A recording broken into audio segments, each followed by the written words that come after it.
Marley's Ghost, a fragmentary narration.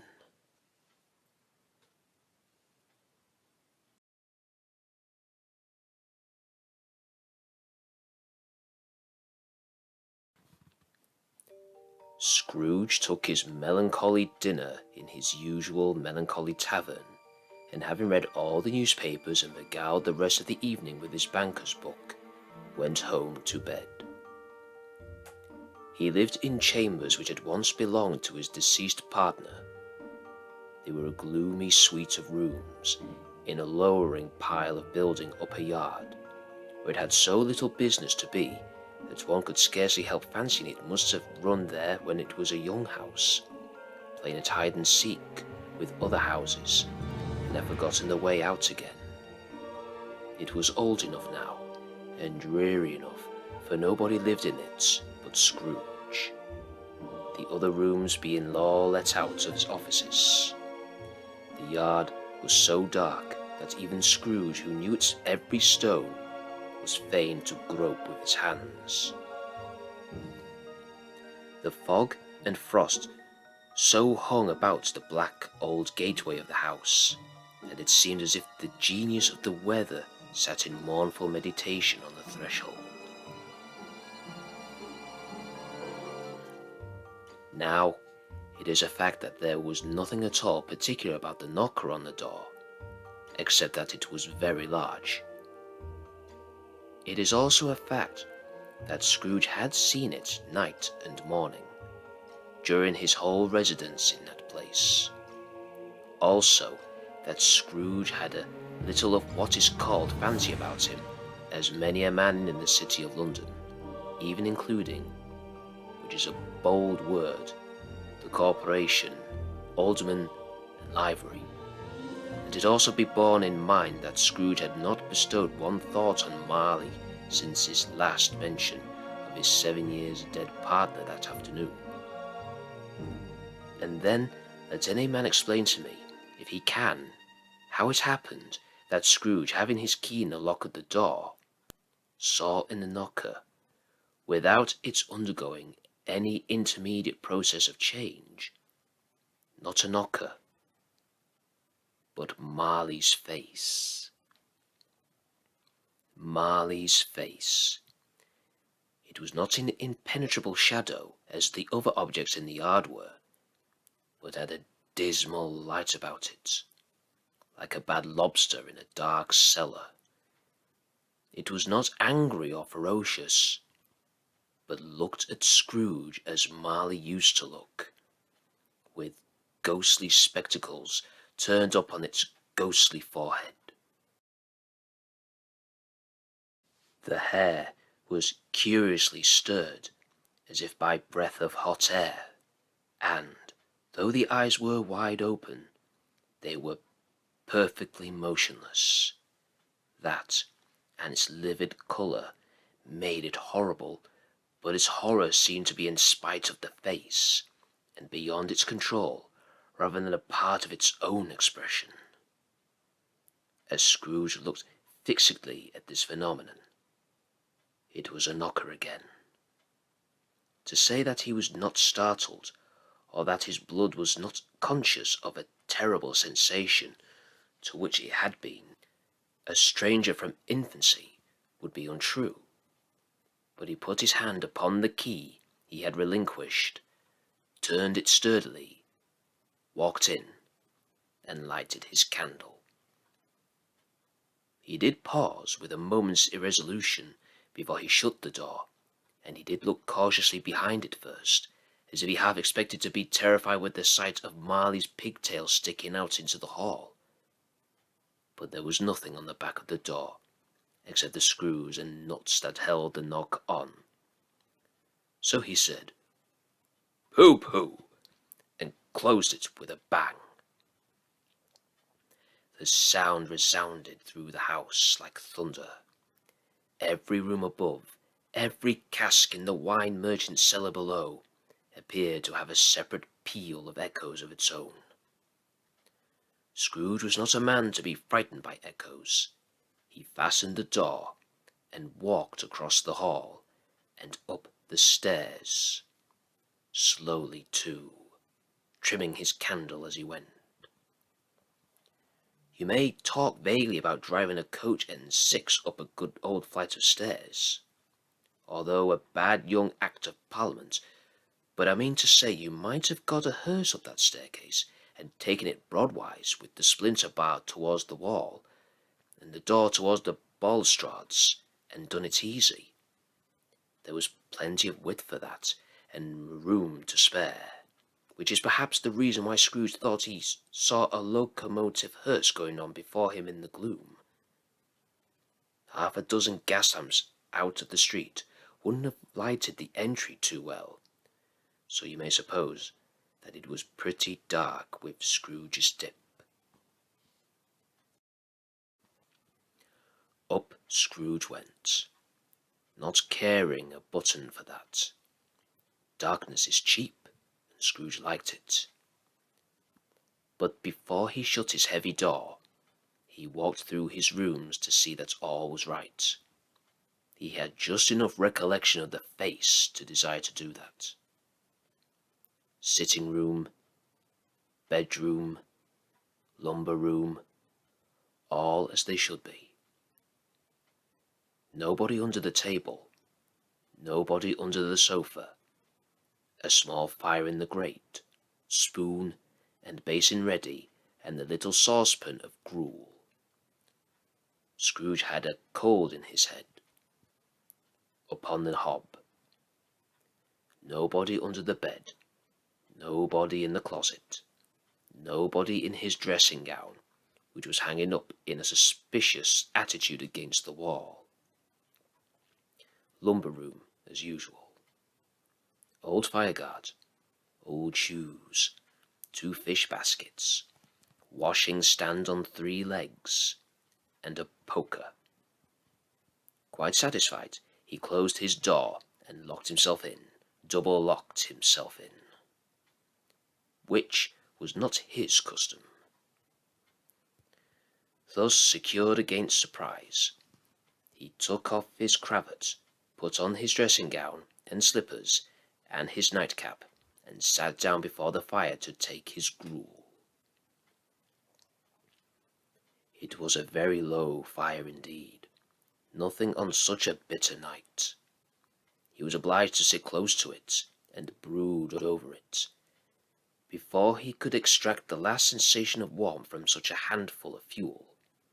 The fireplace was an old one, built by some Dutch merchant long ago, and paved all around with quaint Dutch tiles, designed to illustrate the scriptures. There were Cains and Abels, Pharaoh's daughters, queens of Sheba, angelic messengers descending through the air on clouds like feather beds, Abrahams, Belshazzars, apostles putting off to sea in butter boats, hundreds of figures to attract his thoughts, and yet that face of Marley, 7 years dead, came like the ancient prophet's rod, and swallowed up the whole. If each smooth tile had been a blank at first, with power to shape some picture on its surface, from the disjointed fragments of his thoughts, there would have been a copy of old Marley's head on every one. "Oh, humbug," said Scrooge, and walked across the room. After several turns he sat down again. As he threw his head back in the chair, his glance happened to rest upon a bell, a disused bell that hung in the room and communicated, for some purpose now forgotten, with a chamber in the highest story of the building. It was with great astonishment, and with a strange, inexplicable dread, that, as he looked, he saw this bell begin to swing. It swung so softly in the outset that it scarcely made a sound, but soon it rang out loudly.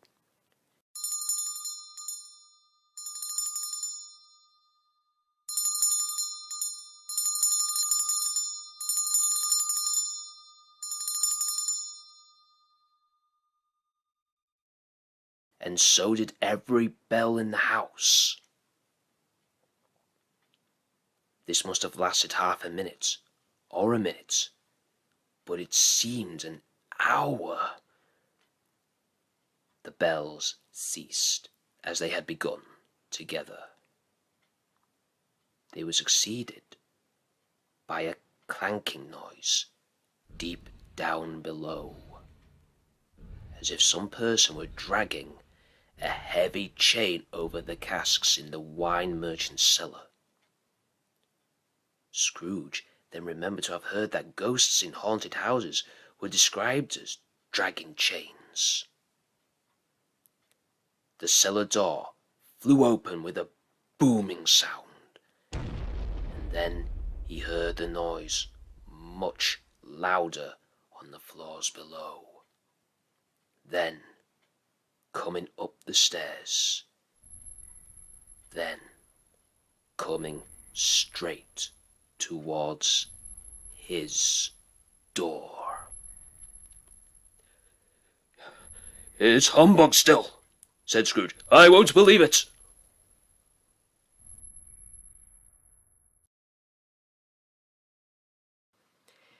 His colour changed, though when, without a pause, it came on through the heavy door and passed into the room before his eyes.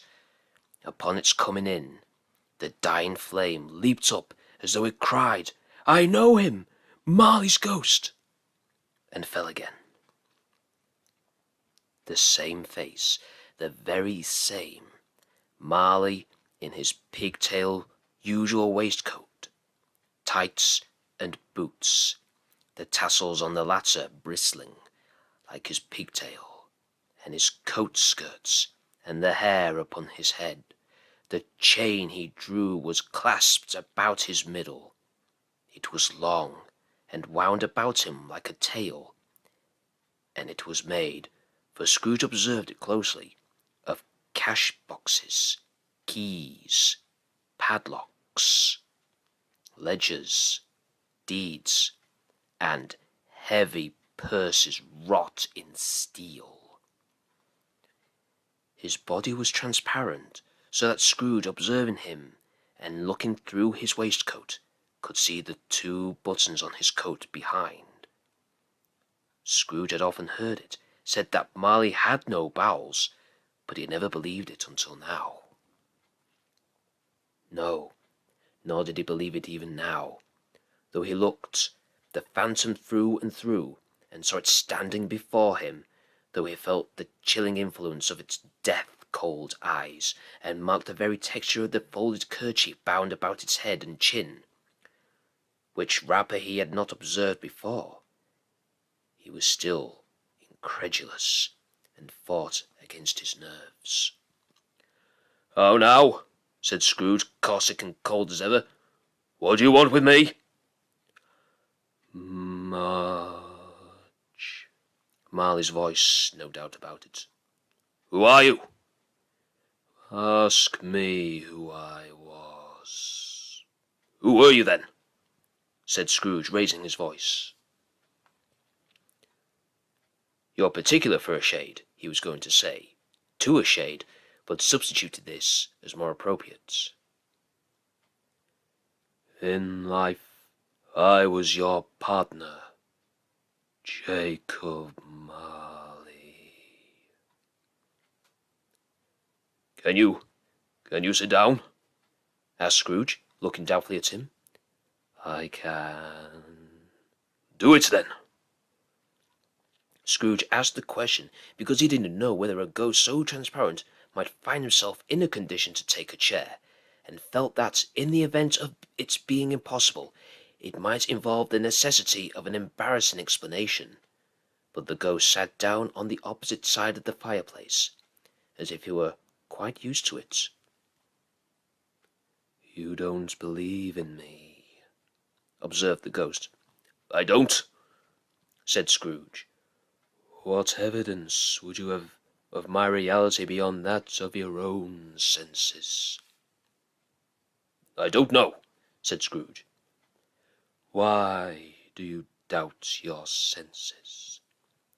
Because, said Scrooge, a little thing affects them.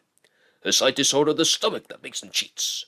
You might be an undigested bit of beef, a blot of mustard, a crumb cheese, a fragment of an underdone potato. There's more gravy than gravy about you, whatever you are.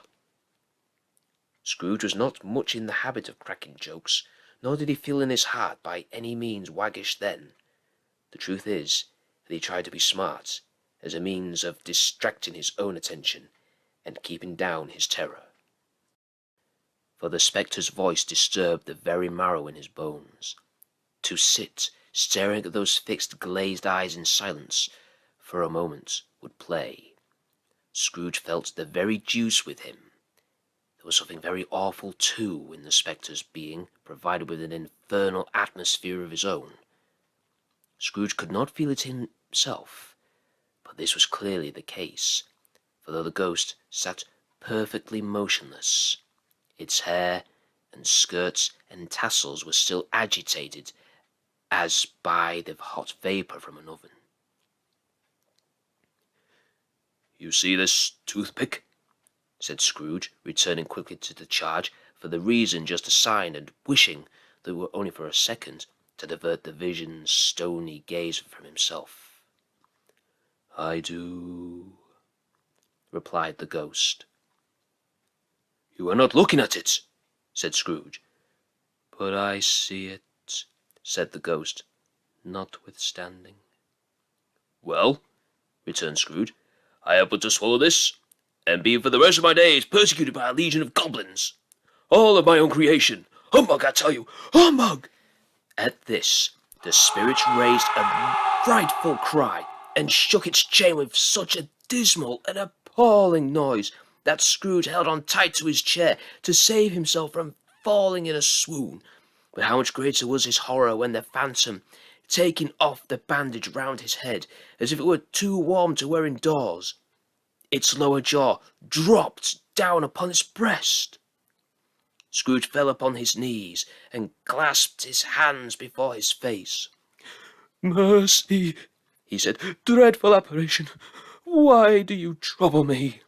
"Man of the worldly mind," replied the ghost, "do you believe in me or not?" "I do," said Scrooge. "I must. But why do spirits walk the earth? And why do they come to me?" "It is required of every man," the ghost returned, "that the spirit within him should walk abroad among his fellow men, and travel far and wide, and, if that spirit goes not forth in life, it is condemned to do so after death. It is doomed to wander through the world. Oh, woe is me! And witness what it cannot share, but might have shared on earth, and turn to happiness." Again the spectre raised a cry, and shook its chain, and wrung its shadowy hands. "You are fretted," said Scrooge, trembling. "Tell me why." "I wear the chain I forged in life," replied the ghost. "I made it link by link, and yard by yard. I girt it on it of my own free will, and of my own free will I wore it.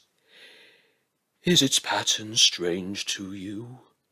Scrooge trembled more and more. "Or would you know," pursued the ghost, "the weight and length of the strong coil you bear yourself? It was full as heavy and as long as this 7 Christmas Eves ago. You have laboured on it since. It is a ponderous chain." Scrooge glanced about him on the floor in the expectation of finding himself surrounded by some 50 or 60 fathoms of iron cable. But he could see nothing. "Jacob," he said imploringly. "Oh, Jacob Marley, tell me more. Speak comfort to me, Jacob." "I have none to give," the ghost replied.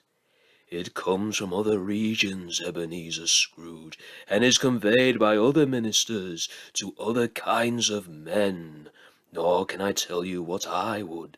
A very little more is all permitted to me. I cannot rest, I cannot stay, I cannot linger anywhere. My spirit never walked beyond our counting-house. Mark me, in life my spirit never roved beyond the narrow limits of our money-changing hole, and weary journeys lie before me. It was a habit with Scrooge, whenever he became thoughtful, to put his hands in his breeches pockets, pondering what the ghosts had said. He did so now, but without lifting up his eyes or getting off his knees. "You must have been very slow about it, Jacob," Scrooge observed in a business-like manner, though with humility and deference. "Slow," the ghost repeated. "7 years dead," mused Scrooge, "and travelling all the time?" "The whole time," said the ghost. "No rest, no peace, incessant torture of remorse." "You travel fast?" said Scrooge. "On the wings of the wind," replied the ghost. "You might have got over a great quantity of ground in 7 years," said Scrooge. The ghost, on hearing this, set up another cry, and clanked its chain so hideously in the dead silence of the night, that the wards would have been justified in indicting it for a nuisance. "Oh, captive bound and double ironed," cried the phantom, "not to know that ages of incessant labour by immortal creatures for this earth must pass into eternity before the good of which it is susceptible is all developed. Not to know that any Christian spirit, working kindly in its little sphere, whatever it may be, will find its mortal life too short for its vast means of usefulness. Not to know that no space of regret can make amends for one life's opportunities misused. Yet such was I. Oh, such was I." "But you were always a good man of business, Jacob," faltered Scrooge, who now began to apply this to himself. "Business!" cried the ghost, wringing its hands again. "Mankind was my business. The common welfare was my business. Charity, mercy, forbearance, and benevolence were all my business. The dealings of my trade were but a drop of water in the comprehensive ocean of my business." It held up its chain at arm's length, as if that were the cause of all its unavailing grief, and flung it heavily upon the ground again. "At this time of the rolling year," the spectre said, "I suffer most. Why did I walk through crowds of fellow beings with my eyes turned down, and never raise them to that blessed star which led the wise men to a poor abode? Were there no poor homes to which its light would have conducted me?" Scrooge was very much dismayed to hear the spectre going on at this rate, and began to quake exceedingly. "Hear me," said the ghost. "My time is nearly gone." "I will," said Scrooge. "But don't be hard upon me. Don't be flowery, Jacob, pray. How is it that I appear before you in a shape that you can see? I may not tell. I have sat invisible beside you many and many a day." It was not an agreeable idea. Scrooge shivered and wiped the perspiration from his brow. "That is no light part of my penance," pursued the ghost. "I am here tonight to warn you that you have yet a chance and hope of escaping my fate, a chance and hope of my procuring Ebenezer." "You were always a good friend to me," said Scrooge. "Thank ye." "You will be haunted," resumed the ghost, "by 3 spirits." Scrooge's countenance fell almost as low as the ghost's had done. "Is that the chance and hope you mentioned, Jacob?" he demanded in a faltering voice. "It is." I think I'd rather not," said Scrooge. "Without their visits," said the ghost, "you cannot hope to shun the path I tread. Expect the first tomorrow, when the bell tolls 1. "Couldn't I take them all at once and have it over with, Jacob?" hinted Scrooge.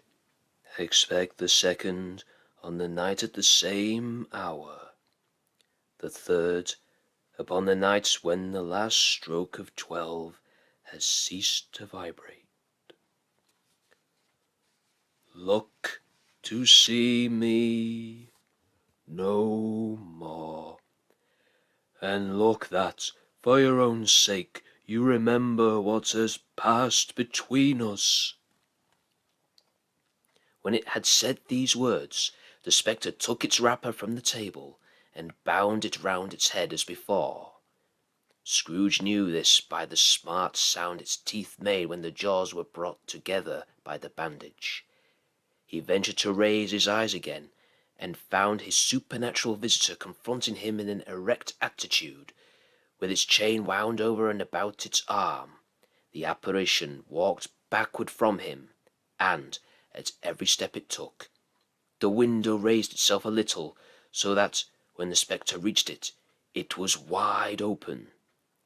It beckoned Scrooge to approach, which he did when they were within 2 paces of each other. Marley's ghost held up its hand, warning him to come no nearer. Scrooge stopped, not so much in obedience as in surprise and fear, for, on the raising of the hand, he became sensible of confused noises in the air, incoherent sounds of lamentation and regret, wailings inexpressibly sorrowful and self-accusatory. The spectre, after listening for a moment, joined in the mournful dirge and floated out upon the bleak, dark night. Scrooge followed to the window, desperate in his curiosity. He looked out. The air was filled with phantoms, wandering hither and thither in restless haste, and moaning as they went. Every one of them wore chains like Marley's ghost. Some few, they might be guilty governments, were linked together. None were free. Many had been personally known to Scrooge in their lives. He had been quite familiar with the one old ghost in a white waistcoat, with a monstrous iron safe attached to his ankle, who cried piteously at being unable to assist a wretched woman with an infant, whom it saw below upon a doorstep. The misery with them all was, clearly, that they sought to interfere for good in human matters, and had lost the power forever. Whether these creatures faded into mist, or mist enshrouded them, he could not tell. But they and their spirit voices faded together, and the night became as it had been when he walked home. Scrooge closed the window and examined the door by which the ghost had entered. It was double-locked, as he had locked it with his own hands, and the bolts were undisturbed. He tried to say "humbug," but stopped at the first syllable.